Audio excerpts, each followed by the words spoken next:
Hello friends, आज फिर हम हाजिर हैं एक नए कॉन्सेप्ट के साथ, एक नए टॉपिक के साथ। तो आज की क्लास शुरू करते हैं और आज का हमारा टॉपिक है मार्केटिंग सब्जेक्ट से एक इम्पॉर्टेंट टॉपिक कंज्यूमर बिहेवियर या बाइंग मोटिव। इसके अंदर आज हम पढ़ेंगे। जैसा कि आप देख रहे हैं कि बाइंग मोटिव, दो वर्ड है इसमें, बाइंग और मोटिव। बाइंग और मोटिव, पहले लेते हैं बाइंग। बाइंग का मतलब है कि urge for satisfaction for which consumer make purchase. मतलब वो अर्ज क्या है, वो फोर्स क्या है जिससे कि अपने को सेटिस्फाई करने के लिए कंज्यूमर जो है खरीदारी करता है। उस फोर्स को, उस पर्टिकुलर अर्ज को, उस जो आपको पुश कर रही है कि आप परचेज करें, वो फोर्स बाइंग कहलाती है मार्केटिंग के अंदर। और मोटिव क्या कहलाता है? वो दूसरी फोर्स है, वो जो आपको इंस्पायर कर रही है, कंज्यूमर को इंस्पायर कर रही है and direct his behaviour to purchase. यहाँ पर उसको एक कुछ अंदरूनी तरीके से कुछ उत्सुकता हुई कि मैं अपनी रिक्वायरमेंट को पूरा कैसे करूं, कौन सी परचेज करूं, परचेज मुझे करनी पड़ेगी। यहाँ पर वो इंस्पायर हुआ मोटिव के अंदर कि वो उस इंस्पायरेशन के बाद जो है एकदम से एक्शन के मोड में आ जाता है। वो दूसरी फोर्स है, वो जो आपको इंस्पायर कर रही है, कंज्यूमर को इंस्पायर कर रही है and direct his behaviour to purchase. यहाँ पर उसको एक कुछ अंदरूनी तरीके से कुछ उत्सुकता हुई कि मैं अपनी रिक्वायरमेंट को पूरा कैसे करूं, कौन सी परचेज करूं, परचेज मुझे करनी पड़ेगी। यहाँ पर वो इंस्पायर हुआ मोटिव के अंदर कि वो उस इंस्पायरेशन के बाद जो है एकदम से एक्शन के मोड में आ जाता है, डायरेक्ट उसका बिहेवियर पैटर्न चेंज होता है और वो परचेज कर लेता है। अब कुछ फैक्टर्स होते हैं जो कि हमारे बाइंग मोटिव को प्रभावित करते हैं। एक उनकी दो कैटेगरी है, एक कैटेगरी है इकोनॉमिक फैक्टर और दूसरी कैटेगरी है साइकोलॉजिकल फैक्टर। जो इकोनॉमिक फैक्टर होते हैं उसमें आती है पर्सनल इनकम। जो आपकी पर्सनल इनकम होती है वो बहुत इंपॉर्टेंट रोल प्ले करती है, जिसके ऊपर ये बाइंग मोटिव डिपेंड करता है।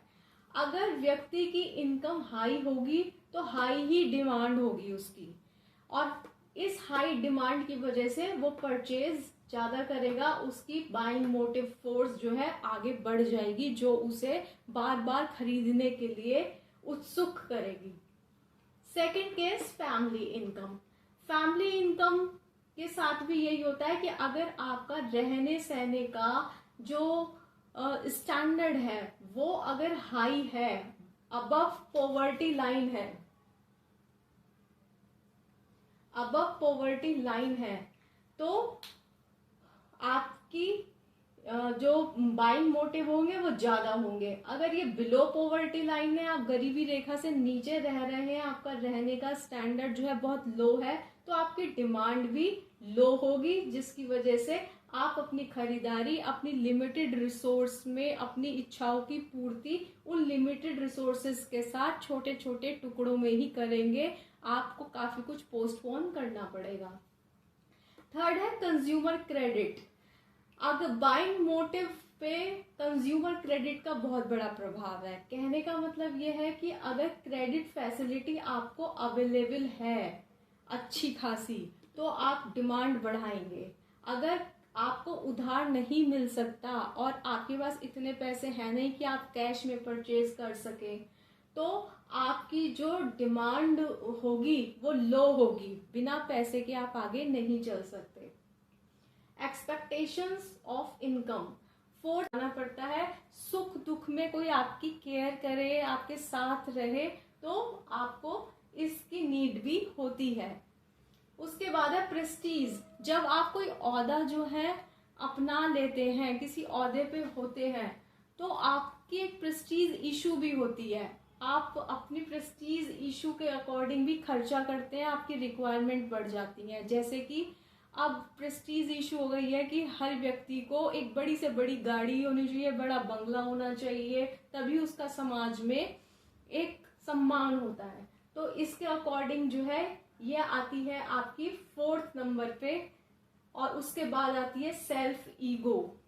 अपना जो धर्म होता है, अपना जो ईगो होता है, अपना ईमान जो होता है, अपनी जो सेल्फ रिस्पेक्ट होती है, उसको बनाए रखने के लिए भी व्यक्ति जो है इसकी भी नीड उसे फील होती है।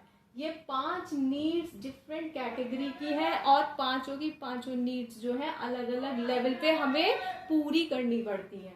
सेकंड पॉइंट आ जाता है लर्निंग थ्योरी। लर्निंग थ्योरी का मतलब है कि आपको जो है कुछ थ्योरी पढ़नी पड़ती है जिससे आप कंज्यूमर बिहेवियर स्टडी कर लेते हैं।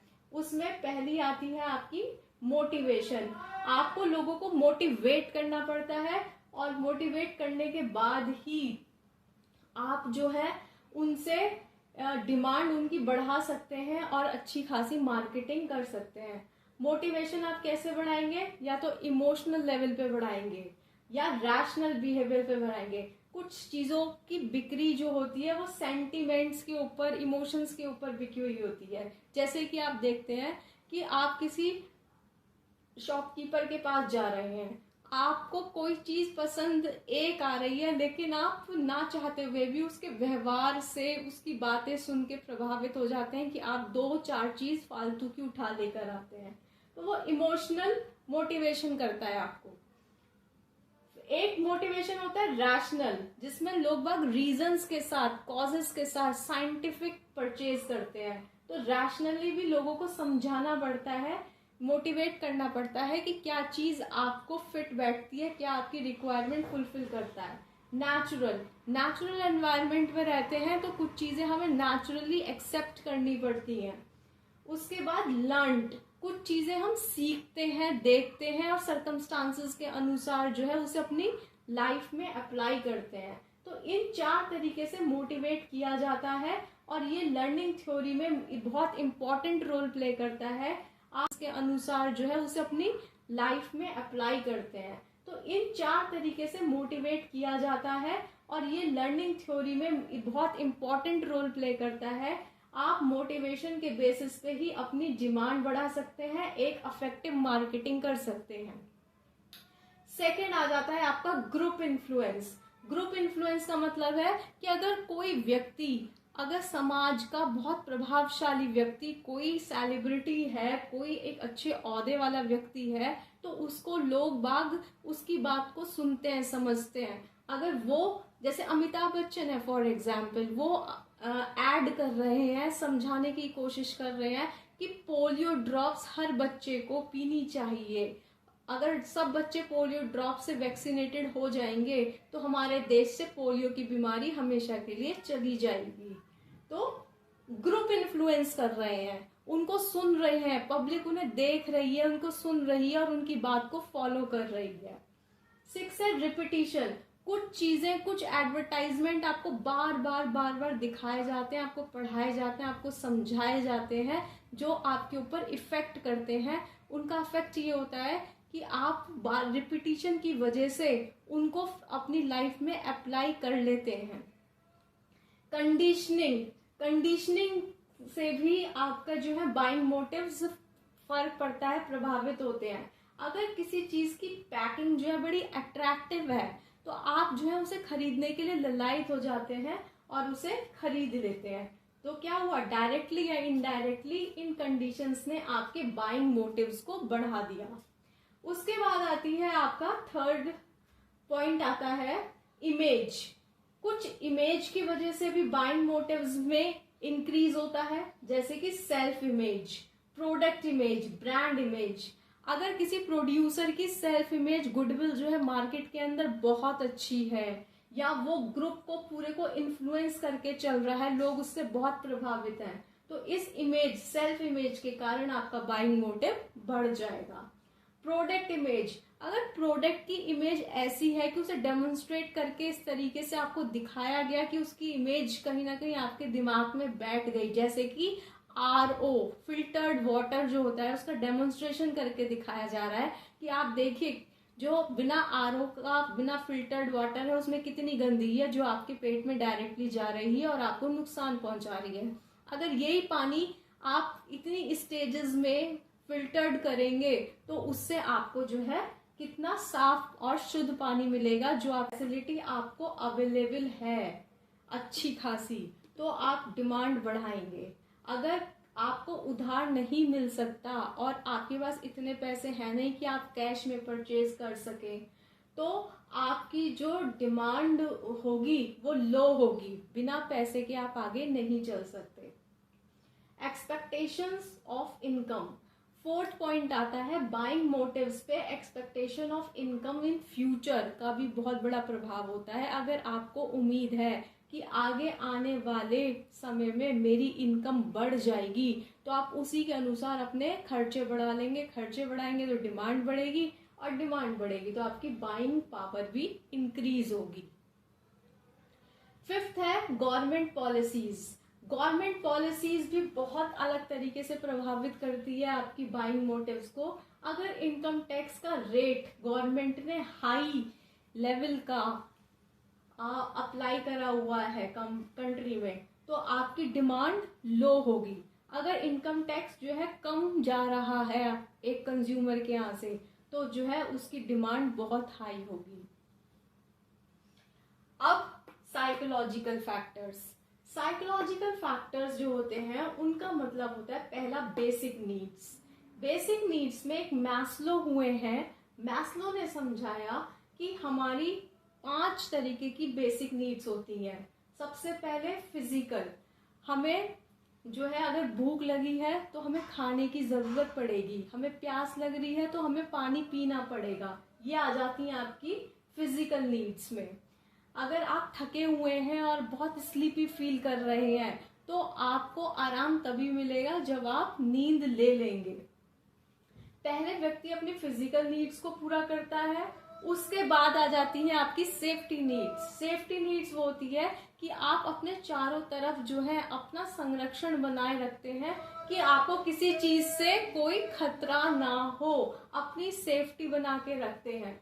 तीसरी आ जाती है आपकी लव। आप जो है जब समाज में रहते हैं तो आपको हर तरीके का किरदार निभाना पड़ता है। सुख दुख में कोई आपकी केयर करे, आपके साथ रहे, तो आपको इसकी नीड भी होती है। उसके बाद है प्रेस्टीज। जब आप कोई ओहदा जो है अपना लेते हैं, किसी ओहदे पे होते हैं, तो आपकी एक प्रेस्टीज इशू भी होती है। आप अपनी प्रेस्टीज इशू के अकॉर्डिंग भी खर्चा करते हैं, आपकी रिक्वायरमेंट बढ़ जाती है। जैसे कि अब प्रेस्टीज इशू हो गई है कि हर व्यक्ति को एक बड़ी से बड़ी गाड़ी ऑफ एक्सप्रेशन, कभी कभी एक्सप्रेस करने में भी कंज्यूमर को प्रॉब्लम्स आती है कि किस तरीके से वो जो है आप परचेज कर रहे हैं। जैसे एग्जाम्पल दिया कि lady do not want to express why she buy cosmetics, कि वो कॉस्मेटिक्स क्यों खरीद रही है, वो रीजन ही नहीं देना चाहती, वो बताना ही नहीं चाहती किसी को, खरीद रही है तो खरीद रही है। एक छोटा बच्चा है, दूसरा एग्जाम्पल लेते हैं, छोटा बच्चा है, वो एक्सप्रेस ही नहीं कर पा रहा कि वो बार बार रोजाना चॉकलेट्स क्यों खरीद कर खाता है। आखिर उसे चॉकलेट्स में ऐसा क्या मिलता है जो कि उसे घर पे न्यूट्रिशियस डाइट में नहीं मिलता। थर्ड है difficulty in identification of a particular buying motive. मतलब कि एक हमें यही नहीं समझ में आता कि वो पर्टिकुलर कौन सी फोर्स है जिसकी वजह से लोगों ने, कंज्यूमर ने परचेज करी। वो पर्टिकुलर मोटिव, एक खरीदारी के पीछे बहुत सारे मोटिव हो सकते हैं, लेकिन उनमें से एक वो कौन सा मोटिव है जिसकी वजह से परचेज हुई, वो आइडेंटिफाई करना मुश्किल हो जाता है। जैसे परचेज जो होती है वो यूटिलिटी पे डिपेंड करती है कि आपको उस प्रोडक्ट की जरूरत थी। प्राइस पे आपको लगा कि इसके प्राइस बिल्कुल जेन्युइन है और ऑथेंटिक प्राइस है, इतने प्राइस में अभी मिल रही है, आगे पता नहीं महंगी मिलेगी या मिलेगी ही नहीं, तो प्राइस के बेसिस पे भी आप परचेज करते हैं। सोशल प्रेस्टीज, शान और शौकत, समाज में शान शौकत के बेसिस पे भी कुछ चीजें खरीदी जाती हैं कुछ लोगों द्वारा। पैकिंग, आपको उसकी पैकिंग बड़ी अच्छी लगी, आपको बड़ा डिफरेंट सा कुछ वो प्रोडक्ट लगा, इसलिए आपने उसकी पैकिंग देख के खरीद लिया। एक पर्टिकुलर ब्रांड के लिए आप जो है अट्रैक्ट हो जाते हैं और उस ब्रांड डिवोटेड है, तो आपने वो ब्रांड की चीज खरीदी। किसी पर्टिकुलर कलर की वजह से आपने वो चीज खरीदी, आपको वो कलर नहीं मिल रहा था कहीं भी और अचानक से अब वो कलर मिल गया तो आपने वो ड्रेस खरीद ली, भले ही वो उस कलर के आपके पास जो है 6-7 ड्रेस ऑलरेडी हो। तो ये आइडेंटिफाई करना बड़ा मुश्किल हो जाता है कि वो पर्टिकुलर एक ऐसी कौन सी फोर्स थी जिसने एकदम से क्लिक किया आपके माइंड को और आपने वो परचेज कर ली। फोर्थ है difficult dynamic nature of buying. जो बाइंग मोटिव होता है वो हर तरीके से चेंज के साथ चेंज हो जाता है, समय समय पे बदलता रहता है, हमेशा एक साथ नहीं रहता, डायनामिक नेचर होती है। अब वो चेंज कैसे हो सकता है? आपकी इनकम कम ज्यादा हुई तो आपके बाइंग मोटिव पे भी फर्क पड़ेगा। कम इनकम के साथ आप कम खरीदारी करेंगे, ज्यादा इनकम के साथ आप ज्यादा खरीदारीगा, जो आपकी हेल्थ के लिए भी अच्छा है। तो प्रोडक्ट की इमेज बनाई गई डेमोन्स्ट्रेशन के through. Brand image, brand image भी होती है, किसी को कोई ब्रांड पसंद है, किसी को कोई ब्रांड पसंद है, किसी के लिए कोई ट्रस्ट वर्दी है। जैसे टाटा का नमक, हर चीज, टाटा का नमक आज भी अपनी ब्रांड पे कायम है, क्वालिटी पे कायम है, इसलिए वो ब्रांड आज भी अच्छे लेवल पे चल रही है। फोर्थ पॉइंट आता है क्लिनिकल साइकोलॉजी। क्लिनिकल साइकोलॉजी के अंदर आप बाइंग मोटिव्स को रैशनलाइजेशन के बेसिस पर भी पढ़ सकते हैं, समझ सकते हैं और अपनी मार्केटिंग को इंक्रीज कर सकते हैं। रैशनलाइजेशन में हर कंज्यूमर बहुत रैशनल तरीके से सामानों को खरीदता है, अपनी परचेजिंग करता है। रैशनलाइजेशन का मतलब है कि कंज्यूमर पहले रीजंस को स्टडी करता है कि मुझे इसे खरीद के क्या फायदा होगा, इसका क्या कॉज होगा जो मैं इसे खरीद रहा हूँ, किस कारण की वजह से मैं इसे खरीद रहा हूँ, प्लस इसका खरीद लेता हूँ, इसे इस्तेमाल करता हूँ तो इसका इफेक्ट क्या पड़ेगा, ये मुझे कहाँ किस रीजन कैसे कैसे बेनिफिट दे सकता है। तो पूरी एनालिटिकल स्टडी जब करता है, प्रैक्टिकल अप्रोच के साथ जब कोई परचेज करता है तो उसे कहते हैं क्लिनिकल साइकोलॉजी के अंदर कि रैशनलाइजेशन के बेसिस पे उसने अपनी मोटिव, बाइंग मोटिव्स को बढ़ाया। सेकंड है अनकॉन्शियसनेस। कुछ जो कंज्यूमर्स होते हैं वो बता नहीं पाते कि एक्सप्लेनेशन नहीं दे पाते रीजंस का कि उन्होंने कोई चीज क्यों खरीदी है, तो ये आ जाती है आपकी अनकॉन्शियसनेस में। अब इसको पढ़ना और इसको समझना एक मार्केट पर्सन के लिए मार्केटिंग के अंदर बड़ा डिफिकल्ट होता है, तो उसे बहुत विजिल रहना पड़ता है, एक अच्छे तरीके से एनालाइज करना पड़ता है, डीप स्टडी करनी पड़ती है रैशनलाइजेशन प्लस अनकॉन्शियसनेस के पे कि व्यक्ति ने ये परचेज क्यों करी, हमारी जो बाइंग मोटिव्स हैं ये कैसे कैसे बढ़े, किस पे ये डिपेंड रहे। क्लिनिकल साइकोलॉजी इस बारे में कितनी हेल्पफुल है हमारी स्टडी को सपोर्ट करने में। नेक्स्ट आता है टॉपिक हमारा difficulty in study of buying motives. जो बाइंग मोटिव्स होते हैं उनको पढ़ने के लिए कुछ डिफिकल्टीज भी आती हैं। जैसे पहला, ignorance of the consumer. Consumer को पता ही नहीं है कि वो कौन सी फोर्स है जिसने उन्हें इंस्पायर किया कि वो खरीदारी कर रहे हैं, बस वो खरीदते जा रहे हैं। इसे आप एग्जाम्पल के तौर पे ले सकते हैं, कुछ लोग बिना सोचे समझे परचेज कर लेते हैं, हिड़स में परचेज कर लेते हैं। अगर उसने एक कार नहीं खरीदी है तो मैं भी अच्छे लेवल पे चल रही है। फोर्थ पॉइंट आता है क्लिनिकल साइकोलॉजी। क्लिनिकल साइकोलॉजी के अंदर आप बाइंग मोटिव्स को रैशनलाइजेशन के बेसिस पर भी पढ़ सकते हैं, समझ सकते हैं और अपनी मार्केटिंग को इंक्रीज कर सकते हैं। रैशनलाइजेशन में हर कंज्यूमर बहुत रैशनल तरीके से सामानों को खरीदता है, अपनी परचेजिंग करता है। रैशनलाइजेशन का मतलब है कि कंज्यूमर पहले रीजंस को स्टडी करता है कि मुझे इसे खरीद के क्या फायदा होगा, इसका क्या कॉज होगा जो मैं इसे खरीद रहा हूँ, किस कारण की वजह से मैं इसे खरीद रहा हूँ, प्लस इसका खरीद लेता हूँ, इसे इस्तेमाल करता हूँ तो इसका इफेक्ट क्या पड़ेगा, ये मुझे कहाँ किस रीजन कैसे कैसे बेनिफिट दे सकता है। तो पूरी एनालिटिकल स्टडी जब करता है, प्रैक्टिकल अप्रोच के साथ जब कोई परचेज करता है तो उसे कहते हैं क्लिनिकल साइकोलॉजी के अंदर कि रैशनलाइजेशन के बेसिस पे उसने अपनी मोटिव, बाइंग मोटिव्स को बढ़ाया। सेकंड है अनकॉन्शियसनेस। कुछ जो कंज्यूमर्स होते हैं वो बता नहीं पाते कि एक्सप्लेनेशन नहीं दे पाते रीजंस का कि उन्होंने कोई चीज क्यों खरीदी है। तो ये आ जाती है आपकी अनकॉन्शियसनेस में। अब इसको पढ़ना और इसको समझना एक मार्केट पर्सन के लिए मार्केटिंग के अंदर बड़ा डिफिकल्ट होता है, तो उसे बहुत विजिल रहना पड़ता है, एक अच्छे तरीके से एनालाइज करना पड़ता है, डीप स्टडी करनी पड़ती है रैशनलाइजेशन प्लस अनकॉन्शियसनेस के पे कि व्यक्ति ने ये परचेज क्यों करी, हमारी जो बाइंग मोटिव्स हैं ये कैसे कैसे बढ़े, किस पे ये डिपेंड रहे। क्लिनिकल साइकोलॉजी इस बारे में कितनी हेल्पफुल है हमारी स्टडी को सपोर्ट करने में।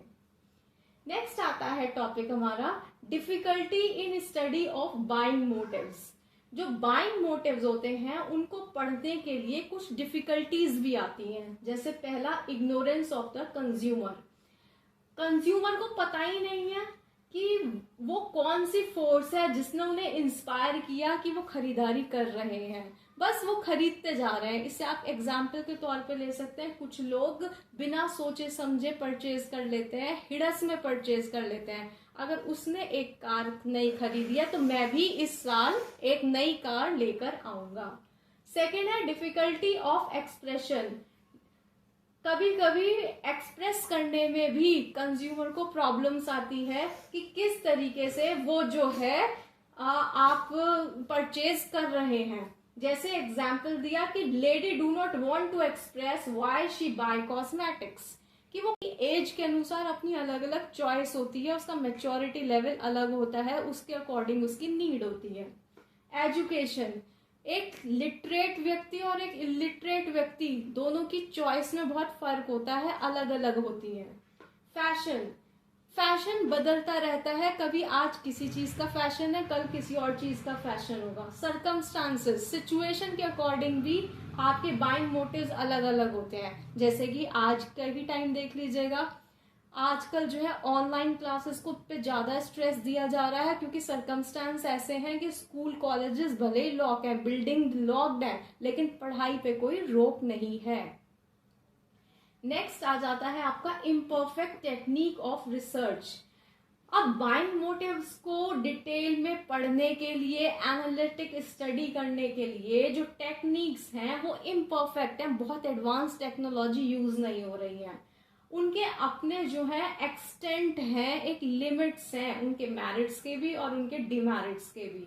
इनके साथ ये टेक्निकल रिसर्च चलती रहती है अपनी एक लिमिट के अंदर तक, लेकिन वो कितने परसेंट एक्यूरेट रिजल्ट दे रही है, उसका कंक्लूजन कितना सही निकल रहा है, कितना साइंटिफिक निकल रहा है, वो बिल्कुल एक्यूरेट अभी तक नहीं माना जाता।